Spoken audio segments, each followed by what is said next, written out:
आपको यहाँ चेक करना पड़ेगा कि यहाँ से ऑयल जो है लीक नहीं हो रहा है कि नहीं।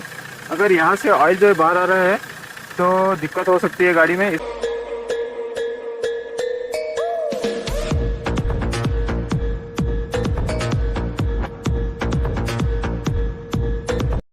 सो गाइस, बहुत सारे लोगों को कार खरीदने की इच्छा होती है, लेकिन हर किसी के पास उतना पैसा नहीं होता कि वो नया कार ले ले, इसलिए वो सेकेंड हैंड कार प्रेफर करते हैं।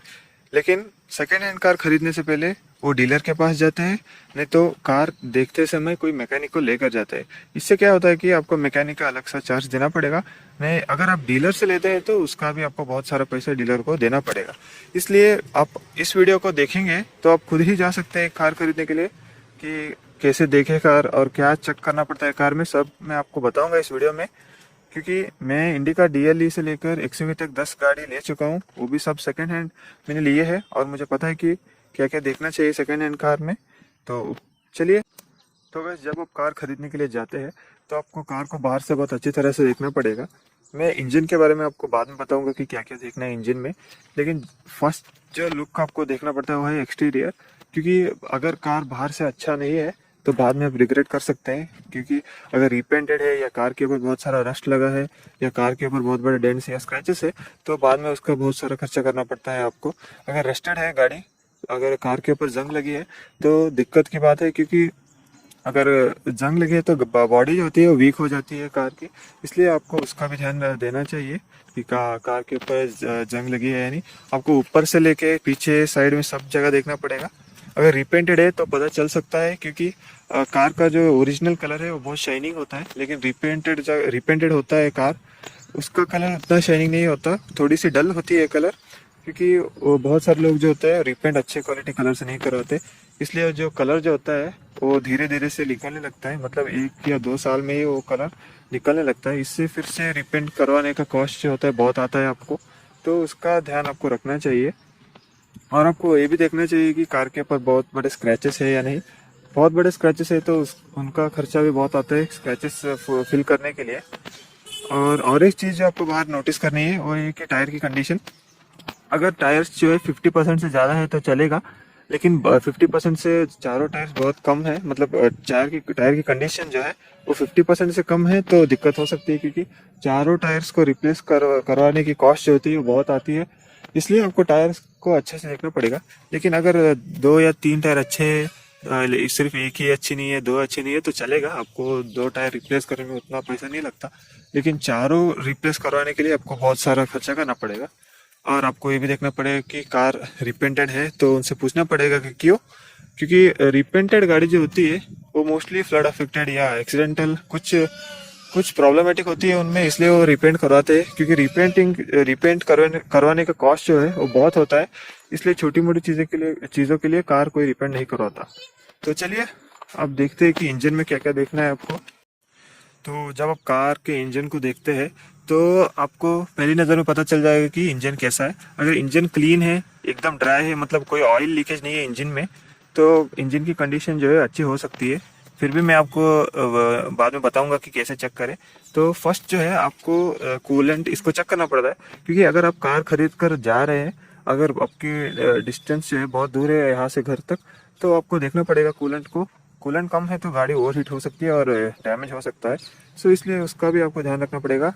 आपको बहुत सारी कारों में से कवर होती है, वो इंजन कवर होती है, इसलिए उसे आप निकाल भी सकते हैं। एक एक कार में नहीं आता, लेकिन एक एक कार में आप निकाल सकते हैं। आपको एक बार ट्राई कर लेना चाहिए कि कैसे निकाला जाए उसे। देखिए मैं एक बार आपको निकाल कर दिखा देता हूँ। देखिए मैंने इसे निकाल दिया, आप इसे निकाल सकते हैं इंजन कवर को। देखिए मैंने इसे निकाल दिया, आप देख सकते हैं कि इंजन कैसा है। देखिए थोड़ा सा ऑयल जो है हो सकता है इंजन के ऊपर, लेकिन अगर बहुत सारा ऑयल लीकेज है इंजन के ऊपर तो कुछ प्रॉब्लम हो सकती है गाड़ी में। आपको गाड़ी को ध्यान से देखना पड़ेगा कि कहीं कोई डैमेज तो नहीं है, या कहीं यहाँ रस्ट तो बहुत नहीं लगी है। क्योंकि अगर यहाँ पर सब रस्ट लगी है तो हो सकता है गाड़ी के अंदर ऊपर भी रस्ट लगी हो बहुत। तो आप इन चीज़ों को आपको देखना पड़ेगा ठीक से कि गाड़ी में क्या क्या है, मतलब सब इसमें जो है वायरिंग अच्छी है या नहीं, मतलब गाड़ी की इंजन क्लीन है या नहीं। तो देखने से बहुत सारी चीज़ें जो पता चल जाती है। और एक बात मैं आपको बताना चाहूँगा कि आपको इस ऑयल को भी चेक करना पड़ता है। रुकिए 1 मिनट में आपको दिखा देता हूँ। देखिए आपको इसको भी चेक करना पड़ता है ऑयल को, देखिए ऑयल होता है, अगर गाड़ी में कम है तो गाड़ी के इंजन को बहुत प्रॉब्लम हो सकती है।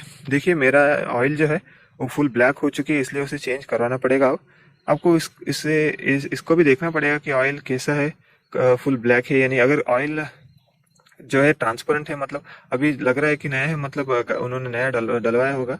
अगर ब्लैक है तो पुरानी ऑयल हो सकती है वो। तो अगर ऑयल आपको इससे कम मिलेगा ऑयल, यहाँ पर मार्किंग जो है, अगर इससे मार्किंग से ऑयल कम है तो हो सकता है कि इंजन में ऑयल कम हो, इससे आपको चेंज कराना पड़ेगा जल्दी से उसे। तो चलिए अब मैं दिखाता हूँ इंजन ऑन करके कि क्या क्या देखना है ऑन करने के बाद। सो गाइस मैंने इंजन को ऑन कर दिया है। आप देख सकते हैं कि थोड़ी सी वाइब्रेशन है इंजन में, क्योंकि ये गाड़ी जो है लगभग 9 साल पुरानी है और डीजल इंजन है, 2.2 यमाहा डीजल इंजन है, इसलिए थोड़ी सी वाइब्रेशन आएगी इस गाड़ी में। और डीजल इंजन में जो होता है थोड़ी सी वाइब्रेशन होती है। आपको यहाँ चेक करना पड़ेगा कि यहाँ से ऑयल जो है लीक हो रहा है कि नहीं। अगर यहाँ से ऑयल जो है बाहर आ रहा है तो दिक्कत हो सकती है गाड़ी में, इसलिए आपको वहाँ चेक करना पड़ेगा एक बार। और जो ऑयल मैंने आपको पहले दिखाया था उसे निकाल कर आपको चेक करना पड़ेगा। वहाँ से जो है ऑयल बाहर नहीं आनी चाहिए और गाड़ी में से कोई स्मोक नहीं आनी चाहिए, वो ब्लैक हो या वाइट हो, स्मोक मतलब गाड़ी से इंजन से धुआं नहीं आनी चाहिए। और आप सभी जगह से देखिए कि कोई लीकेज तो नहीं है, कोई ऑयल लीकेज नहीं है गाड़ी में। तो चलिए मैं एक बार इंजन को बंद करके आपको एक फिर से बता देता हूँ कि क्या क्या देखना है आपको। तो जैसे कि मैंने आपको दिखाया कि जब आप इंजन को ऑन करते हैं तो आपको यहाँ चेक करना पड़ता है कि यहाँ से ऑयल जो है बाहर आ रही है कि नहीं, मतलब यहाँ से ऑयल जो है बाहर नहीं आनी चाहिए। और आपको इंजन जब स्टार्ट करते हैं तो इंजन में से कोई स्मोक नहीं आनी चाहिए, वो वाइट हो या ब्लैक कलर की स्मोक हो, मतलब इंजन से धुआं नहीं आनी चाहिए, वो मेजर प्रॉब्लम होता है। अगर आप इंजन से धुआं आ रहा है तो कोई मेजर प्रॉब्लम होगी गाड़ी में, तो उसको आपको ध्यान से देखना पड़ेगा। और आपको ये सब देखना पड़ेगा कि कहीं कोई पार्ट्स जो है बहुत वाइब्रेट कर रही है या लगता है कि वो मतलब रीफिट हुई है, तो पता चल जाता है, क्योंकि वो एक बार अच्छे से फिट नहीं करते पार्ट्स को। अगर डीजल इंजन है तो थोड़ी वाइब्रेशन आ सकती है, मतलब वाइब्रेशन आएगी डीजल इंजन में। अगर पेट्रोल इंजन है तो इतना वाइब्रेशन नहीं आता इंजन में, थोड़ी सी साउंड जो है जो स्मूथ होती है पेट्रोल में। अगर पेट्रोल इंजन में भी बहुत साउंड आ रहा है तो कोई गड़बड़ होगी इंजन में, इसलिए आपको ध्यान से देखना पड़ेगा कि कहीं कोई लीकेज है या नहीं, या इंजन जो है बहुत वाइब्रेट कर रहा है, पेट्रोल इंजन है फिर भी बहुत वाइब्रेट कर रहा है, तो उनसे पूछिएगा कि ऐसा क्यों, क्योंकि बहुत सारे लोग आपको नहीं बताते कोई प्रॉब्लम है तो ये कुछ चीज़ें आपको ध्यान में रखना चाहिए जब आप इंजन को देखते हैं। और भी 2 तरीके हैं उससे इंजन का जो कंडीशन का पता चलता है, तो चलिए मैं उनको भी आपको एक बार दिखा देता हूँ।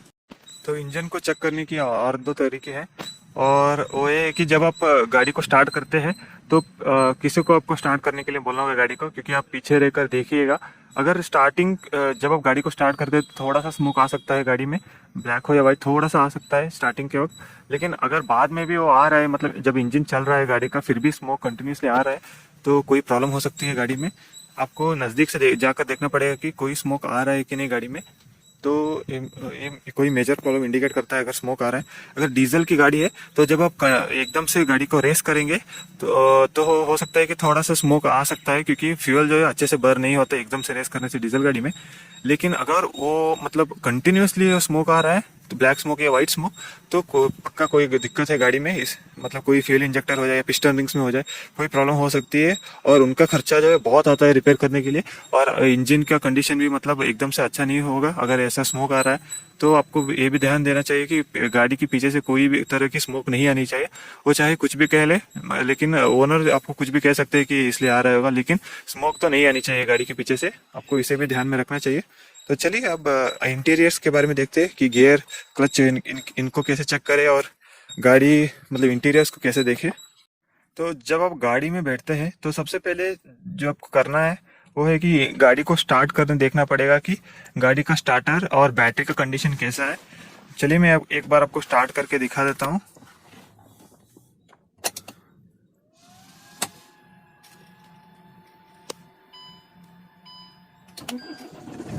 आप देख सकते हैं कि मेरी गाड़ी एकदम से शुरू हो गई। अगर कोई बैटरी में प्रॉब्लम है तो गाड़ी एकदम से स्टार्ट नहीं होगी, थोड़ा सा मतलब टाइम लगेगी गाड़ी स्टार्ट होने में। उससे पता चल जाता है कि कोई गाड़ी में प्रॉब्लम हो सकती है। देखिए मैं ऑन ऑफ कर देता हूँ, फिर से स्टार्ट करके दिखाता हूँ आपको।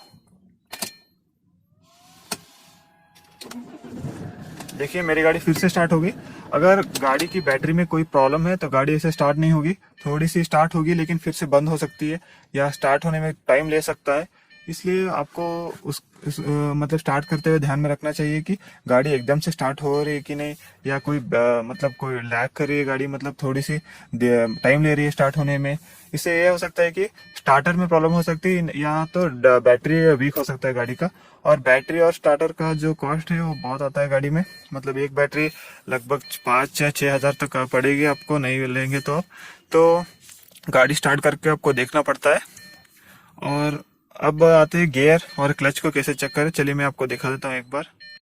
तो गाइस गियर चेक करने के लिए आपको गाड़ी चलाकर देखनी पड़ती है, क्योंकि एक एक गाड़ियों में क्या होता है कि अगर गाड़ी ऐसे खड़ी है तो गियर अच्छे से चेंज नहीं होंगे। अगर आपने क्लच भी अच्छे से नहीं पकड़ा तो गियर चेंज नहीं होंगे अच्छे से। इसलिए आपको गाड़ी को एक बार चला कर देखना पड़ता है कि गियर चेंज हो रही है कि नहीं। अगर गाड़ी चल रही फिर भी आपने क्लच फुल आपको क्लच ने दबाया है फुल आपने, फिर भी गियर नहीं चेंज हो रहे तो पक्का गियर बॉक्स में कोई प्रॉब्लम होगा, या तो क्लच नहीं तो क्लच प्लेट में कोई प्रॉब्लम होगा। और इनका खर्चा जो है बहुत आता है इन दोनों का, इसलिए आपको ध्यान में रखना चाहिए कि गियर अच्छे से शिफ्ट हो रहे हैं कि नहीं। और एक प्रॉब्लम जो है होता है कि एसी में, अगर एसी जो है जब आप ऑन करेंगे तो एकदम से कोल्ड नहीं आएगी, लेकिन धीरे धीरे से कोल्ड होने शुरू हो जाएगी। लेकिन फिर भी एसी कोल्ड नहीं हो रही तो हो सकता है कि एसी की गैस खत्म हुई होगी, आपको ओनर से पूछना होगा। लेकिन वो बताएंगे कि एसी की गैस में कोई प्रॉब्लम नहीं है, फिर भी कोल्ड नहीं हो रही तो हो सकता है कंप्रेसर में कोई प्रॉब्लम हो। अगर एसी का कंप्रेसर में प्रॉब्लम है तो उसका बहुत खर्चा आएगा आपको। कंप्रेसर का रिपेयर जो है वो बहुत बहुत महंगा पड़ेगा आपको, इसलिए आपको एक बार एसी चलाकर देखना चाहिए। और आपको सारे बटन जो है उन्हें भी यूज करके देखना चाहिए कि सारे बटन जो है वर्क कर रहे हैं कि नहीं। अगर वर्क नहीं कर रहे तो उनका भी खर्चा आएगा। तो ये सब छोटी मोटी चीजों को भी आपको देखना पड़ता है। आपको ये भी देखना पड़ता है कि इंटीरियर कैसा है, इंटीरियर क्लीन है या नहीं, क्योंकि इंटीरियर रिपेयर भी मतलब उसका भी रिपेयर आता है। कि बहुत सारे लोग इंटीरियर्स को उतना नेग्लेक्ट कर देते हैं, उनको चलता है अगर थोड़ी सी इंटीरियर खराब है। फिर भी अगर आपको अच्छी इंटीरियर चाहिए तो मतलब आप यही देख कर लीजिए कि गाड़ी का इंटीरियर अच्छा है कि नहीं। एक एक बार क्या होता है कि वो इंटीरियर्स को रिफिट करवा देते हैं, या नहीं तो कोई एक्सीडेंट हुआ है तो रिफिट करवा देते हैं। इससे एक बार अच्छे से फिट भी नहीं होते और गाड़ी में बहुत साउंड आता है और वो बहुत इरिटेटिंग होता है। तो इससे ये भी पता चलता है कि गाड़ी में कोई प्रॉब्लम है, क्योंकि उन्होंने इंटीरियर रिफिट करवाया है तो हो सकता है कि गाड़ी एक्सीडेंटल हो। तो ये सब चीजें आपको ध्यान में रखना चाहिए। तो मेजर प्रॉब्लम जो है जैसे कि सस्पेंशन हो जाए, जब आप कच्चे रोड पर जाते हैं अगर गाड़ी बहुत हिल रही है या स्पीड ब्रेकर पर बहुत बाउंस कर रही है तो सस्पेंशन प्रॉब्लम होगा शायद। तो शायद नहीं, सस्पेंशन प्रॉब्लम ही होगा वो। तो ऐसे मेजर चीजें जो है जैसे कि गियर हो जाए या सस्पेंशन हो जाए या इंजन से स्मोक आना या पीछे एग्जॉस्ट से स्मोक आना या एसी का कंप्रेसर, ये सब चीजें मतलब रीपेंट हो जाए या रस्ट हो जाए गाड़ी में, या अंदर का इंटीरियर का नॉइज हो जाए, ये सब चीजें ना रिपेयर करने में बहुत कॉस्टली पड़ते हैं। तो आपको ये सब ध्यान में रखकर ही गाड़ी खरीदना पड़ता है। मैं आपको ये रिकमेंड करूंगा कि अगर आप ऐसे प्रॉब्लम आपको गाड़ी में दिखते हैं तो आप गाड़ी मत खरीदेगा, क्योंकि उसका रिपेयरिंग जो कॉस्ट होता है वो बहुत आता है, और शोरूम में लेकर जाएंगे तो उसका तो बहुत ही चार्ज करेंगे। तो आपको ध्यान में रखना पड़ेगा ये सब चीज़ों को। सो फाइनली गाइस मैं आपको एक और बात बताना चाहता हूँ, जब आप गाड़ी को टेस्ट ड्राइव के लिए लेकर जाते हैं तो आपको बार बार गियर चेंज करके या स्पीड हाई या स्पीड लो, दोनों स्पीड में आपको गाड़ी को चेक करना पड़ता है। अगर गाड़ी स्पीड जाने के लिए बहुत स्ट्रगल कर रही है तो हो सकता है कि गाड़ी में ऑयल कम हो या कोई इंजन में ही प्रॉब्लम हो सकता है। तो ये सब चीज़ें जो है जो बारीकी से आपको नोटिस करना पड़ता है। अगर गियर चेंज नहीं हो रहे तो भी प्रॉब्लम, अगर स्पीड नहीं जा रहा है गाड़ी वो भी प्रॉब्लम है, अगर गाड़ी मतलब बहुत हिल रही है तो सस्पेंशन में प्रॉब्लम है, अगर गाड़ी जो है अंदर बहुत साउंड कर रही है तो इंटीरियर जो है उसमें रीफिटिंग होगा इसलिए वो बहुत साउंड कर रहे हैं। ये सब चीज़ें जो है आपको नोटिस करना पड़ता है। और आपको स्लो चला कर भी देखना पड़ता है कि गाड़ी बंद तो नहीं पड़ रही। अगर गाड़ी बंद पड़ रही तो हो सकता है बैटरी वीक हो या कोई और प्रॉब्लम, वायरिंग प्रॉब्लम हो सकती है गाड़ी में। सो ये सब चीज़ें जो आपको नोटिस करनी ही पड़ती है। अगर आप इनमें सब मतलब आप गाड़ी को सिर्फ देखकर बहुत खुश होकर आप लेने के लिए तैयार हो जाए, फिर लुक्स के ऊपर जाएंगे तो आपको बाद में रिग्रेट करना पड़ेगा। तो इन मेजर चीज़ों को भी आपको देखना पड़ेगा। तो फाइनली गाइस अगर आपको वीडियो पसंद आए तो लाइक कीजिए। अगर आपको इस महिंद्रा एक्सयूवी के बारे में रिव्यू देखना चाहते हैं तो मेरे यूट्यूब चैनल पर जाकर देख सकते हैं। अगर आप इस गाड़ी के सारे फीचर्स के बारे में देखना चाहते हैं तो आई बटन पर क्लिक करके आप देख सकते हैं। So thank you guys, subscribe कीजिए, इससे मुझे मोटिवेशन मिलती है। जय हिंद।